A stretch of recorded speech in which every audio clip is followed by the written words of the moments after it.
তৃণমূল কংগ্রেসের যে বিধায়করা বিধানসভায় বসে আছেন তারা এই বক্তব্য যখন শুনছেন এর খোঁজ নিয়ে দেখুন, তারা সবাই জিভ কাটছেন, লজ্জা পাচ্ছেন যে ছি ছি, মুখ্যমন্ত্রী সব কি কথা বলছেন।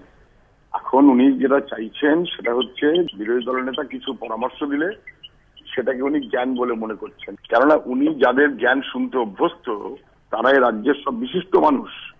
কারুর নাম আরাবুল ইসলাম, তো কারুর নাম মুন্না ইকবাল, তো কারুর নাম কাউর। আর এটা তো খুবই অসভ্যের মতন কথা হচ্ছে, আমি বলবো অসভ্যের মতো কথা হচ্ছে। পশ্চিমবাংলায় ধর্ষণ বেড়েছে এটা বিরোধী দলেরা বলে যদি অপরাধ করে থাকে, অথবা তার উত্তরে উনি যদি বলেন জনসংখ্যা যেহেতু বেড়েছে, শপিং মল বেড়েছে, আধুনিকতা হয়েছে, তাই ধর্ষণ বেড়েছে, তাহলে এর কি উত্তর হবে?